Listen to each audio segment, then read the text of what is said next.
नमस्कार स्टूडेंट्स, मेरा नाम है दीपक मेहता और आप देखना शुरू कर चुके हैं आपका अपना यूट्यूब चैनल सेंट्रल मिशन। आज फिर से मैं एक नई वीडियो आपके लिए लेकर आया हूं। Exercise 8 part 3 RBSC 10th class के स्टूडेंट्स के लिए। तो आप रेडी हो जाइए, जल्दी से पेन कॉपी उठाइए क्योंकि अब वक्त है मैथ्स पढ़ने का।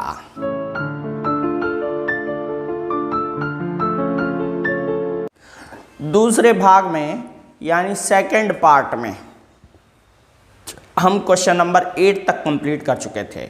आज क्वेश्चन नंबर 9 ले रहे हैं, आपको समझना होगा बहुत अच्छे से।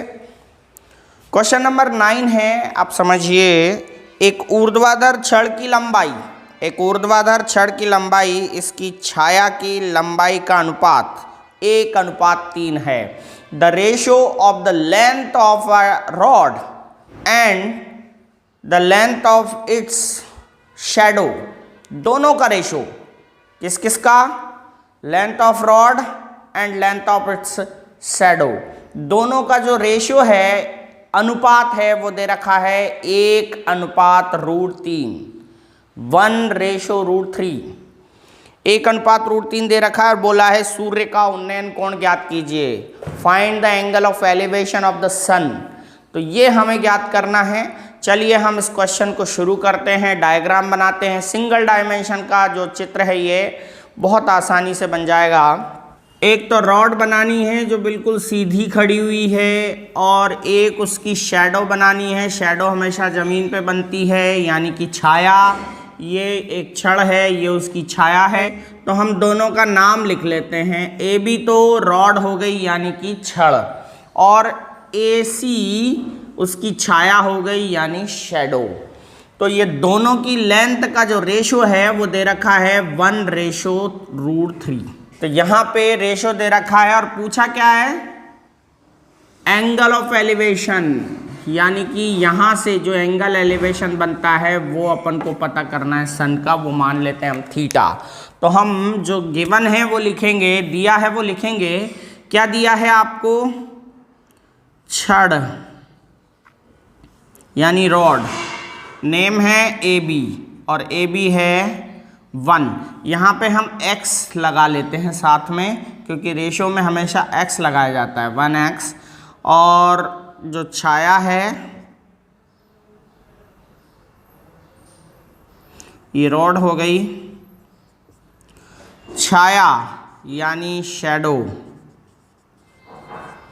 शैडो जो है उसका नाम AC है और वो दे रखा है √3। तो इसमें भी हम x लगा लेते हैं, ये x लगा लिया दोनों में। रेशो था 1:3, तो हमने दोनों में क्या लगा लिया, x लगा लिया। तो ये इसकी लेंथ हो गई। तो देखिए ये दोनों चीज़ दे रखी है। और सूर्य का उन्नयन कोण, सूर्य का उन्नयन कोण, उन्नयन कोण मतलब angle of elevation of rod of sun, है ना।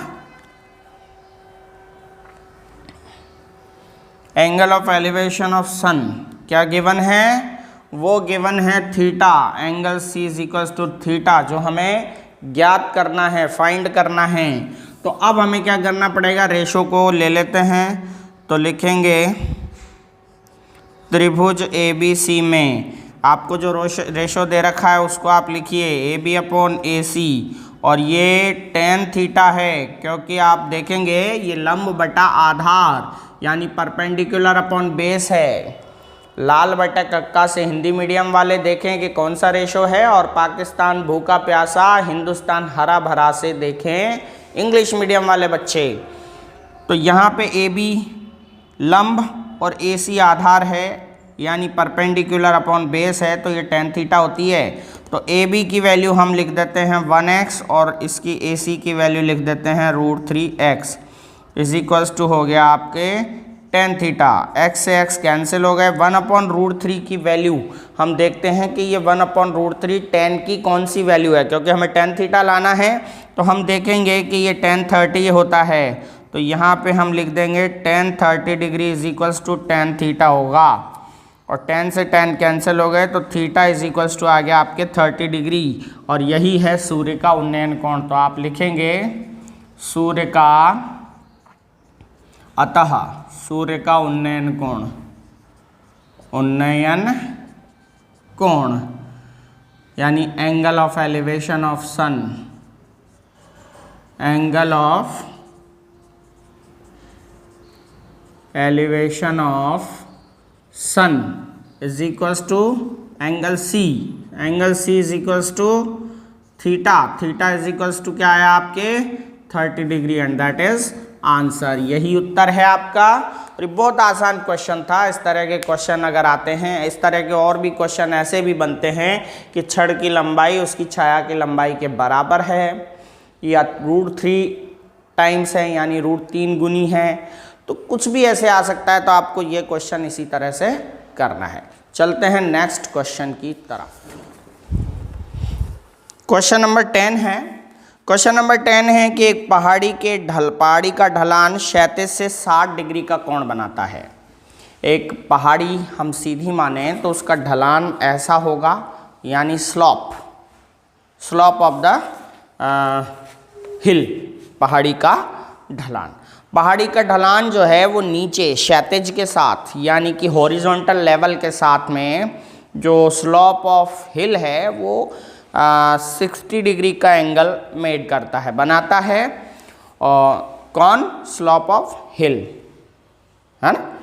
तो 60 डिग्री का एंगल बना रहा है, और 60 डिग्री के एंगल बनाने के बाद क्या कह रहा है, यदि पहाड़ी यदि शिखर तक पहुंचने में 500 मीटर चलना पड़ता है, 500 मीटर कवर करना पड़ता है ऊपर चढ़ने के लिए, यानी कि ये जो ढलान है वो 500 मीटर गिवन है, दिया हुआ है 500 मीटर।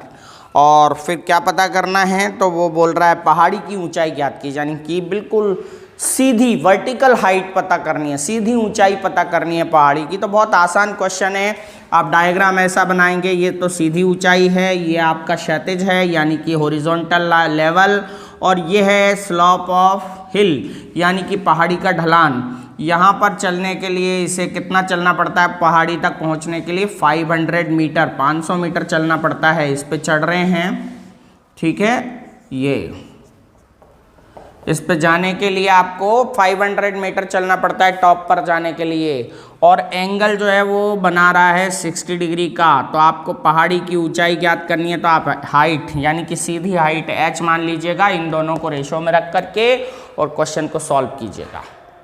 सिंगल डायमेंशन क्वेश्चन बहुत आसान होते हैं, मैंने आपको पहले भी बताए हैं, इसको आपको सॉल्व करना है, and it is your homework now. इसी तरह से क्वेश्चन नंबर 11 भी आपको ही करना है, क्योंकि 11th क्वेश्चन में दे रखा है एक मीनार क्षैतिज समतल पर ऊर्ध्वाधर खड़ी है। मीनार जिस तरह से ये है वैसे ही खड़ी है, और सूर्य का उन्नयन कोण 30 डिग्री है, ये 30 डिग्री हो जाएगा।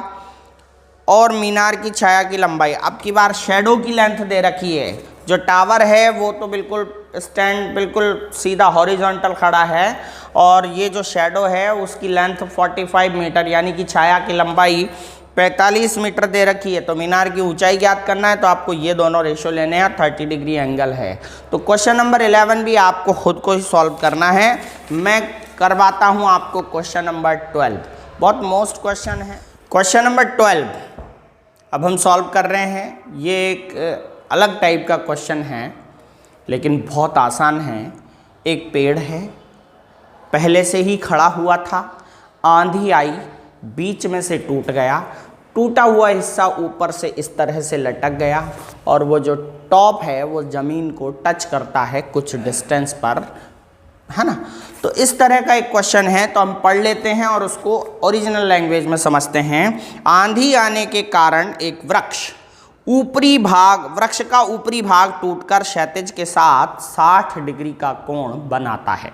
The upper part of tree is broken by the wind storm, जो ऊपर का हिस्सा है वो विंड स्ट्रॉम से टूट गया है, और टॉप जो है वो टच कर रहा है ग्राउंड को, with the angle of 60 degree, angle of elevation 60 degree, 60 degree का एंगल बना रहा है। क्या? एक ट्री था पूरा का पूरा, विंड स्टॉर्म आई और ऊपर से टूट करके वो लटक गया। इस तरह से देखिए आप, हमें डायग्राम बनाते हैं यहाँ पे और क्वेश्चन नंबर 12 को करने की कोशिश करते हैं। क्वेश्चन नंबर 12 डायग्राम बनेगा। आप देखिएगा कि ये तो एक ट्री था, पेड़ था। इस पेड़ का नाम हम ए बी एज्यूम कर लेते हैं, मान लेते हैं कि ये पेड़ जो था वो ए बी था। अब आंधी आने के बाद क्या हुआ? आंधी आने के बाद ये पेड़ यहाँ से टूट गया, मान लीजिए सी पॉइंट से ब्रेक हो गया, और ये जो ऊपर का हिस्सा है अब इसे हम डॉट में बना देते हैं, क्योंकि ये तो टूट गया है, यहाँ नहीं बचा, वो यहाँ आ गया है। तो यहाँ पे मैं इसको बना देता हूँ और ये है ग्राउंड, ग्राउंड है। अब ये जो बी हिस्सा है वो यहाँ आ गया है डी पे। तो ये टूटने के बाद की स्थिति यह है कि ऊपर तो डॉट डॉट, यानी कि उसका केवल कल्पना बची है कि ये इतना ऐसे था और ये नीचे आ गया है। अब क्या बोल रहा है कि वो वृक्ष का शिखर क्षैतिज तल से वृक्ष की जड़ से 10 मीटर दूर मिलता है। जो टॉप है वो टच कर रहा है ग्राउंड को यहाँ से 10 मीटर, तो ये 10 मीटर हम इसको मान लेते हैं। ग्राउंड को जिस पॉइंट पे टच कर रहा है वो उसकी रूट से, यानी कि फुट से 10 मीटर के डिस्टेंस पर है। At the distance of 10 meter from the foot of या रूट ऑफ ट्री, ठीक है। 10 मीटर की दूरी पर है ये उसका टॉप, टॉप यानी ऊपरी शिखर, ऊपरी शिखर जो है वो 10 मीटर की दूरी पर है। तो पूछा है टूटने से पहले वृक्ष की ऊंचाई ज्ञात कीजिए, यानी कि find the original length of tree, यानी कि जो एक्चुअल ऊंचाई थी वो क्या थी। तो हम इसे दो हिस्सों में मानेंगे। एक हिस्सा जो पहले से ही ज़मीन पर खड़ा हुआ है उसको हम h एज्यूम कर लेते हैं, और जो टूट गया उसे x एज्यूम कर लेते हैं। तो टूटने के बाद वो यहाँ आ गया तो x, यहाँ आ गया तो ये भी x होगा, ठीक है। तो हम इसे एज्यूम कर लेते हैं। और ये जो टॉप है, यानी कि जो उसका शिरा है ऊपर का, ये ज़मीन के साथ 60 डिग्री का एंगल बना रहा है, 60 डिग्री का कोण ज़मीन के साथ बना रहा है। ये हमने डायग्राम बना दिया। डायग्राम बनाने के बाद आपको लिखना है इसकी जो चीज़ें हैं वो क्या क्या। ट्री, ट्री को हम ए बी नाम दे देते हैं और इसको दो पार्ट में एज्यूम कर लेते हैं, h + x मीटर। ये तो ट्री हो गया, ठीक है। ब्रेकिंग पार्ट क्या है?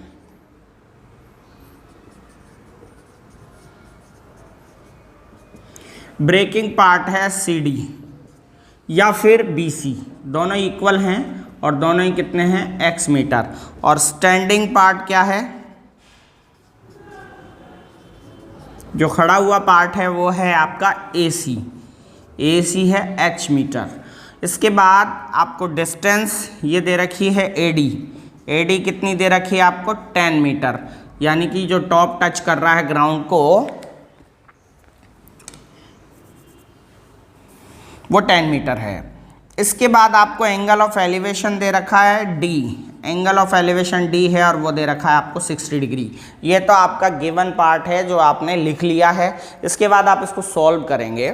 सॉल्व करने में क्योंकि इसमें तो तीनों ही चीज़ें दे रखी हैं तो हम कैसे करेंगे, क्योंकि पहले तो अमूमन दो जो साइड्स हैं वो देते थे, उनको हम रेशो में रख लेते थे। यहाँ तीनों साइड्स आपके पास हैं तो आपको क्या करना है, एक अननोन और एक नोन का रेशो लेना है एक बार। तो लेते हैं त्रिभुज ACD में, ACD में, ACD में आप ये वाला रेशो ले लीजिए AC/AD। तो AC/AD, AC/AD वही लंब बटा आधार अर्थात परपेंडिकुलर अपॉन बेस है और वो tan थीटा होती है। तो हम यहाँ लिखेंगे tan, और थीटा कितनी है? थीटा है 60 डिग्री। ये देखिए ये थीटा 60 डिग्री है। अब वैल्यू रख दीजिए, AC की वैल्यू है h और AD की वैल्यू है 10, और tan 60 की वैल्यू होती है √3/1 कर देते हैं इसको, √3 इससे मल्टीप्लाई कर देंगे क्रॉस, तो ये h = tan √3 आ गया।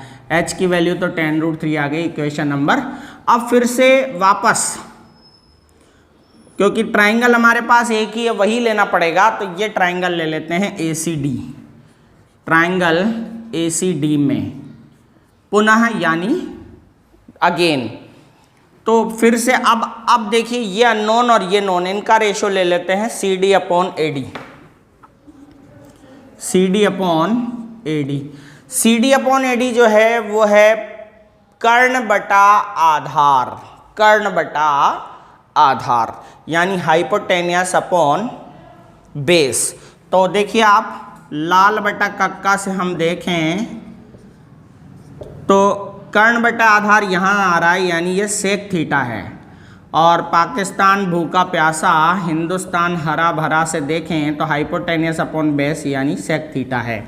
तो सेक थीटा होगी ये, तो यहाँ लिख देते हैं हम सेक 60 डिग्री। सेक 60 डिग्री की वैल्यू अपन देखेंगे, पहले इनकी वैल्यु रख देते हैं। CD हो गया आपका x और AD हो गया आपका 10, और सेक 60 की वैल्यू होती है 2/1, तो इनको क्रॉस मल्टीप्लाई कर लेते हैं तो x इज इक्वल्स टू हो गया आपके 20। x की वैल्यू 20 हो गई, इक्वेशन नंबर 2 हो गया है।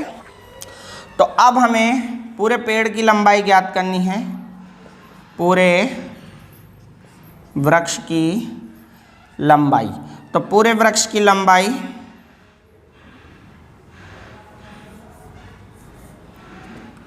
वो हमने मानी थी, आप देखिए ये यहाँ लिख देता हूँ मैं, ये वृक्ष ब्रेकिंग पार्ट यानी कि टूटा हिस्सा, और ये खड़ा हिस्सा, ठीक है।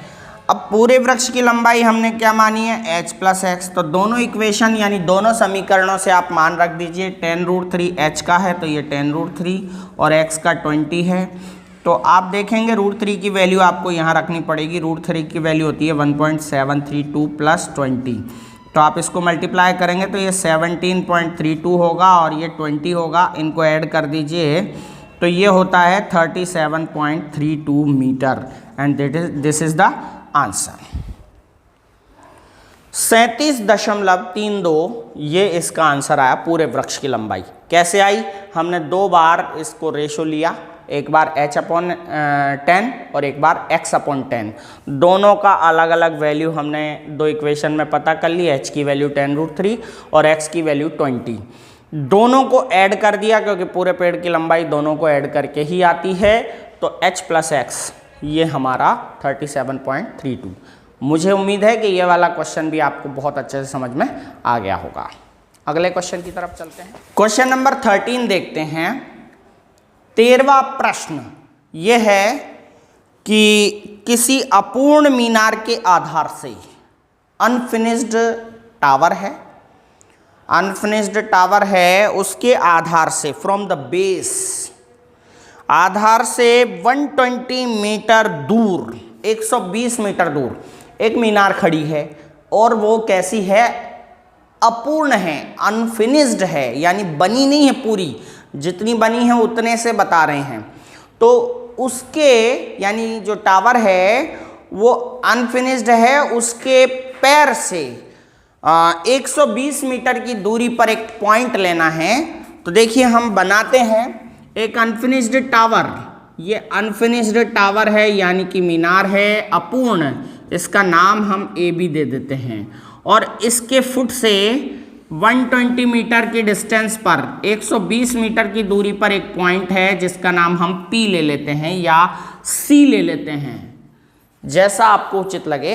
यहां से angle of elevation of the top of the tower, यानी कि मीनार के शिखर का उन्नयन कोण कहां से, 120 मीटर दूर, away from the foot of tower, यानी 120 मीटर दूरी पर है टावर के फुट से। यहां से एक पॉइंट से इसके टावर का जो शिखर है, टॉप है, उसका उन्नयन कोण दे रखा है आपको 30 डिग्री, ठीक है।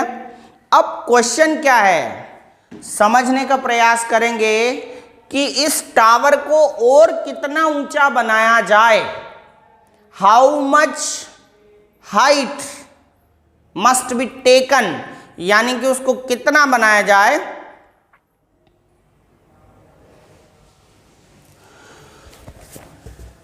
कितना ऊंचा बनाया जाए कि इसके बाद जो एंगल एलिवेशन बने यहां से ही सेम पॉइंट से और वो 60 डिग्री हो जाए।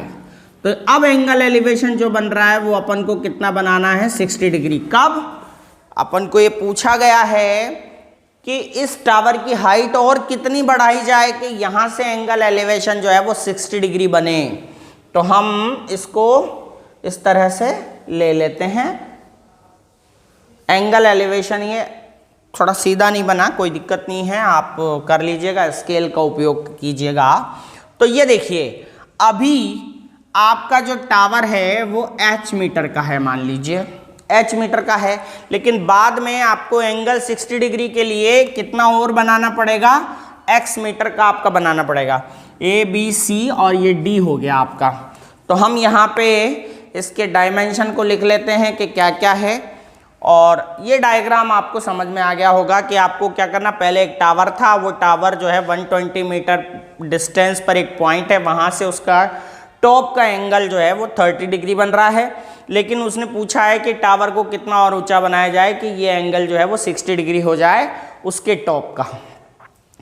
तो हम करते हैं शुरू। सबसे पहले लिखेंगे हाइट ऑफ टावर, मीनार की ऊंचाई, मीनार की ऊंचाई यानी हाइट ऑफ टावर। नाम है ए बी, ए बी है, h मीटर अपन ने अज्यूम कर लिया है, ठीक है। तो देखिए ये सारा का सारा मैंने पहले से ही कर दिया है, मैं आपको इससे आप क्वेश्चन को समझा देता हूँ। देखिए यहाँ मीनार की ऊंचाई यानी हाइट ऑफ टावर हमने ले ली है A B is equals to h metre.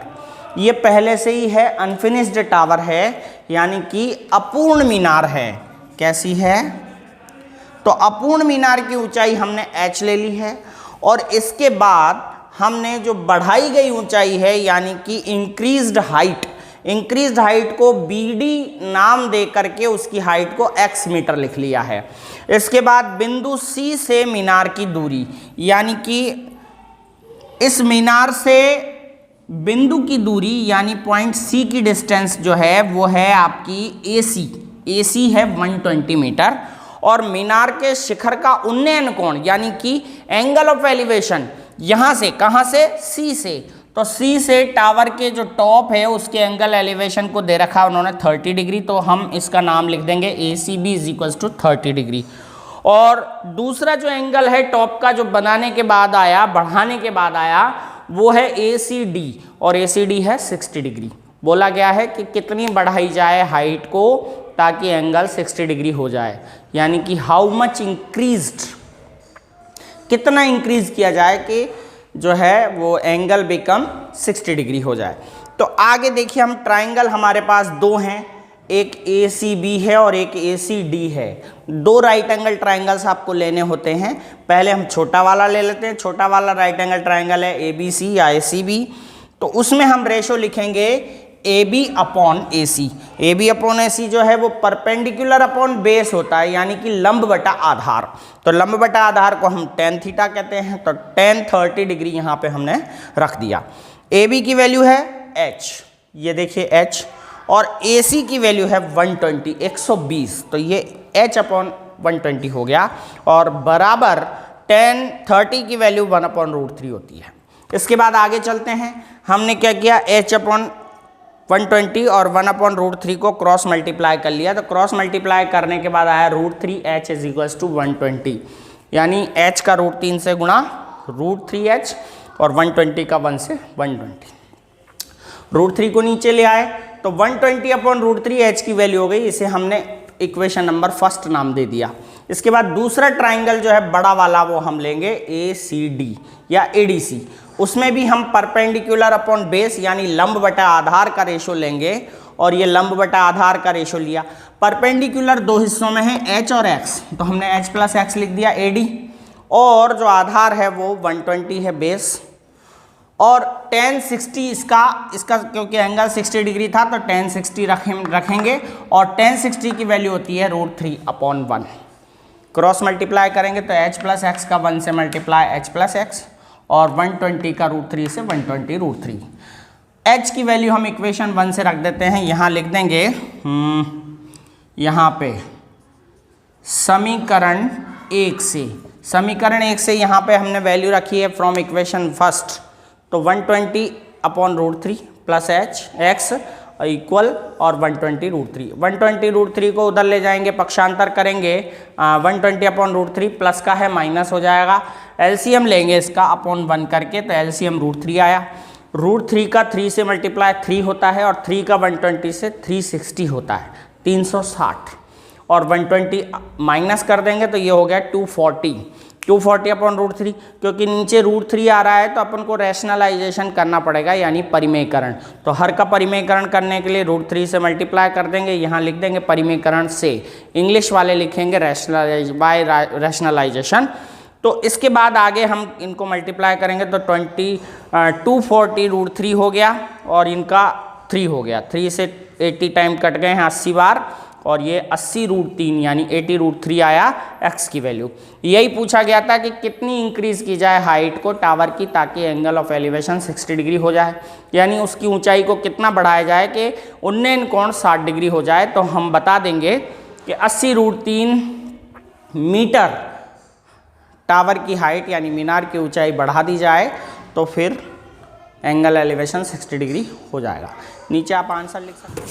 Question number 14 जो है वो सिंगल डायमेंशन है, यानी एक ही चित्र उसके अंदर बनेगा, एक ही त्रिभुज बनेगा, इसीलिए इस क्वेश्चन को आपको करना है और ये भी आपका गृह कार्य है, होमवर्क है। मैं एक बार पढ़ के और आपको थोड़ा समझा देता हूँ। एक मीनार के आधार से 100 मीटर दूर स्थित बिंदु से शिखर का उन्नयन कोण 30 डिग्री है। मीनार यानी टावर के फुट से 100 मीटर दूरी पर एक पॉइंट है, यहाँ से इसका उन्नयन कोण जो है वो 30 डिग्री दे रखा है, तो मीनार की ऊंचाई ज्ञात करनी है। तो बहुत आसान है, ये रेशो लेकर के आपको इस क्वेश्चन को करना है। एक टावर है, उससे 100 मीटर की डिस्टेंस पर एक पॉइंट है, वहाँ से एंगल ऑफ एलिवेशन टॉप का 60 डिग्री है 30 डिग्री है और फिर आपको find the height of tower की ऊंचाई पता करनी है। तो आपको इस क्वेश्चन को बहुत आसानी से कर लेना है। क्वेश्चन नंबर 14 हो गया, क्वेश्चन नंबर 15 करते हैं। क्वेश्चन नंबर 15 है, किसी स्तंभ की चोटी का उन्नयन कोण समतल पर स्थित एक बिंदु से 15 डिग्री है। एक स्तंभ है यानी पिल्लर का जो टॉप है उसका angle of elevation ground level के किसी पॉइंट से 15 डिग्री है, 15 डिग्री है, ध्यान रखिएगा। और स्तंभ की ओर 100 मीटर चलने पर, अब मान लीजिए यहाँ पर कोई पॉइंट है, वहाँ से angle of elevation of the top of a pillar is 15 degree, तो इसके बाद वो यहाँ पॉइंट से टुवर्ड्स द पिलर जा रहा है और वो कितना चला गया 100 मीटर। 100 मीटर चलने पर पिलर के तरफ 100 मीटर जब चलेगा तो एंगल ऑफ एलिवेशन हो जाता है इसका 30 डिग्री। तो क्वेश्चन बहुत आसान है, डायग्राम बनाते हैं, एक पिलर बनाते हैं। सबसे पहले तो एक पिलर बनाते हैं। क्वेश्चन नंबर 15, यहाँ एक पिलर बनाते हैं। ये देखिए एक स्तंभ है, पिलर मतलब स्तंभ, उसका नाम है AB। यहाँ से कोई कुछ दूरी पर एक पॉइंट है, पॉइंट का नाम हम C मान लेते हैं, ये C है। यहाँ से इसके टॉप का एंगल ऑफ एलिवेशन दिया हुआ है कि angle of the elevation of the top of a pillar from a point of ground के एक पॉइंट से पिलर के टॉप का एंगल एलिवेशन आपको दे रखा है 15 डिग्री। 15 डिग्री गिवन है। इसके बाद क्या बोला गया है, यहाँ से वो पिलर की तरफ चलता है, कितना चलता है, मान लीजिए इधर की तरफ चलता है तो यहाँ आ जाता है D पॉइंट पर, और D पॉइंट पर आने के बाद, और D पॉइंट यहाँ से कितना चला है 100 मीटर यानी 100 मीटर चलने की बाद, 100 मीटर चलने के बाद जो पॉइंट आया उस पॉइंट से एंगल ऑफ एलिवेशन ये अब हो गया है आपका 30 डिग्री। कितना दूर चलने के बाद? 100 मीटर चलने के बाद एंगल ऑफ एलिवेशन जो है वो 30 डिग्री हो गया। पूछा क्या गया है? पूछा गया है स्तंभ की ऊंचाई ज्ञात कीजिए। स्तंभ की ऊंचाई यानी कि हाइट ऑफ पिलर पता करनी है, तो ये हम एज्यूम कर लेते हैं h मीटर, मान लेते हैं h है। और यहाँ पर एक क्वेश्चन में वो जो दे रखा है वो मैं लिखवा दूंगा। इस क्वेश्चन में एक चीज़ दे रखी है, 15 डिग्री का जो वैल्यू है वो दे रखी है, क्योंकि 15 डिग्री टेबल में होती नहीं है तो गिवन है। तो चलते हैं, अपन लिखते हैं स्तंभ यानी पिलर की ऊंचाई। पिलर की ऊंचाई हम ए बी मान लेते हैं और ए बी है h meter. h meter assume कर ली है। इसके बाद स्तंभ की ओर तय की गई दूरी,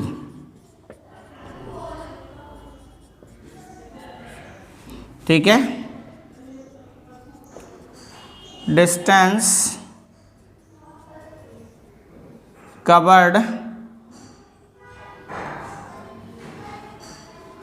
टुवार्ड्स पिलर। तो पिलर की तरफ जो डिस्टेंस है वो कवर की गई है CD, और CD है 100 मीटर। एंगल ऑफ एलिवेशन क्या क्या है? एंगल ऑफ एलिवेशन आप लिख लीजिए C = 15 डिग्री, और एंगल ADB है 30 डिग्री। ये एंगल ऑफ एलिवेशन है, यानी उन्नयन कोण।